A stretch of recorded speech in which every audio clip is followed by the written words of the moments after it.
Hello everyone, and welcome back to Foreign Eyes on America. Around the world, people watch America with fascination, its freedom, its creativity, and its spirit. Today, we'll see how foreign media and millions of people view this remarkable nation. For decades, French newspapers and magazines have written with a mix of admiration and frustration about Silicon Valley. They see it as a place where ideas quickly turn into billion-dollar companies, a laboratory of capitalism and imagination. Commentators often note Paris has talent, research, and culture. But California has something else, an ecosystem where failure is forgiven, ambition rewarded, and capital flows into bold ideas. Le Monde once called Silicon Valley the cathedral of innovation, a place where risk itself is revered.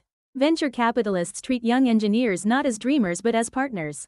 In France, by contrast, banks hesitate, bureaucracy slows, and investors value safety over risk.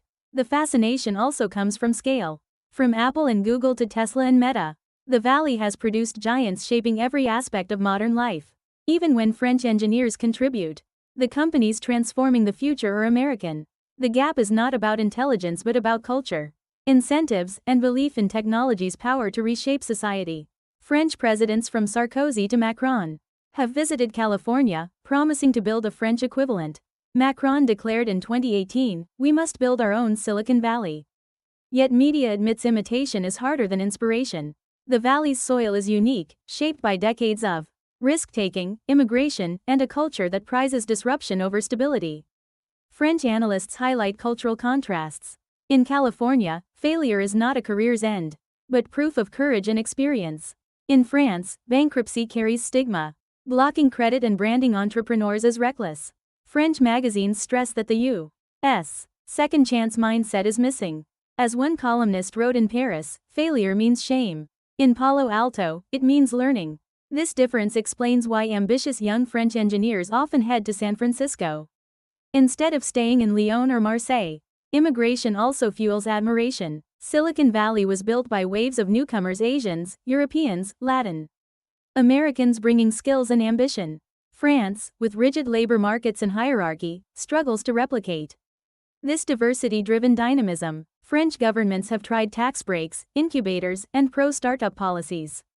Yet commentators note culture cannot be changed by decree. The Valley thrives because failure is recycled into success, and disruption is rewarded. For France, this is both an aspiration and a challenge. Innovation depends not only on ideas, but also on the courage to stumble and rise again. French newspapers often emphasize that Silicon Valley's advantage lies not only in talent, but in the scale of available capital. Venture capital in California channels billions into ideas that in Paris would be dismissed as too risky. Startups there raise in a month what French entrepreneurs might struggle to gather in a year.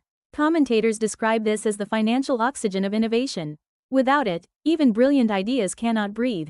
French banks remain conservative, demanding collateral and proof, while California investors embrace uncertainty, accepting that one success out of 10 failures can justify the cost.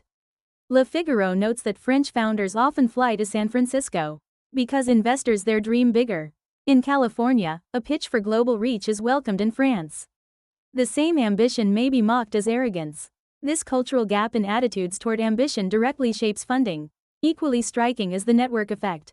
American venture capitalists provide not just money, but also mentorship, markets, and access to world-class engineers. France's support ecosystems exist but remain fragmented. A single Paris incubator cannot compete with the gravitational pull of the Valley, with giants like Google and Apple alongside thousands of mentors and startups. Programs like La French Tech aim to boost funding and visibility, but journalists admit that money alone cannot replicate Silicon Valley. What France envies is the fusion of bold capital with tolerance for risk, a combination that accelerates ideas into transformative companies. Universities are another factor French commentators highlight repeatedly. Stanford, Berkeley, and Caltech are not just academic institutions, but engines of entrepreneurship. Professors encourage students to found companies, labs, spin-off startups, and research rapidly becomes commercialized. This close bond between science and business is described as the Valley's DNA. France's grandes écoles produce brilliant engineers, but graduates often pursue government or corporate posts instead of startups. The pipeline from lab to business is slower, burdened by bureaucracy and weak venture support. French universities remain more isolated and hierarchical. struggling to match the openness of California. In Silicon Valley, collaboration flows freely. A Stanford student might intern at Google in the morning, attend a startup pitch in the afternoon, and meet professors about patents at night. In France, such cross-pollination is rare. French newspapers also admire how failures are recycled. A failed research project may pivot into a startup. A thesis may evolve into a billion-dollar app. In France, failed projects often disappear into archives, invisible to entrepreneurs. Presidents and ministers have urged universities to become more entrepreneurial and to emulate Silicon Valley's model. Policies encouraging technology transfer have been introduced. But French commentators remain skeptical cultural change cannot be legislated. For now, France looks to California with both envy and determination, aspiring to capture not only its technology, but also the collaborative spirit that sustains it. By the mid-2020s, French media had begun to speak more openly. Silicon Valley is not a model that can simply be copied, but it offers lessons France cannot afford to ignore. Commentators stressed that the Valley's genius lies in its fusion of bold capital, immigrant energy, tolerance for risk, and world-class universities. It is this combination, messy, chaotic, and sometimes even brutal, that continues to produce the companies shaping the 21st century. French writers often note that Paris is rich in culture, intellect, and tradition, yet it still struggles with a deep fear of failure and an instinct for stability. Innovation demands the opposite: comfort with uncertainty, readiness to disrupt existing structures, and the courage to scale ideas globally. Without these elements, France risks remaining a nation of brilliant concepts that are ultimately commercialized elsewhere. At the same time, French newspapers are not blind to their own strengths. They take pride in the fact that French engineers and researchers contribute significantly to American tech giants. Stories highlight those who lead teams at Google, design chips at Apple, or push AI forward at Meta. Such coverage proves that French talent is not lacking, it is the ecosystem at home that is too fragile to keep them. The admiration for Silicon Valley is therefore tinged with pride and frustration. The skills exist, but the environment to nurture them is weaker. Programs like La French Tech have been launched to change this dynamic. These initiatives offer tax incentives, startup incubators, and government support. Slowly, results are emerging. Startups in Paris are beginning to attract global investors, and venture capital is more willing than before to take risks. French entrepreneurs now speak of expanding abroad, and some new companies are even opening offices in California and Asia. Yet every editorial returns to the same theme.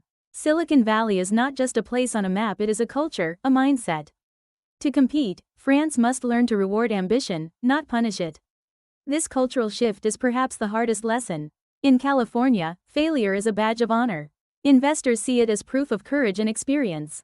In France, failure can still bring stigma and exclusion.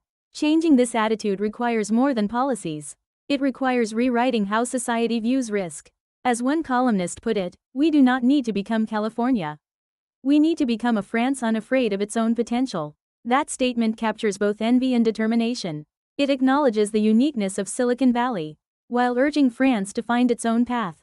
In the end, innovation is not about copying someone else's formula, but about daring to write your own story.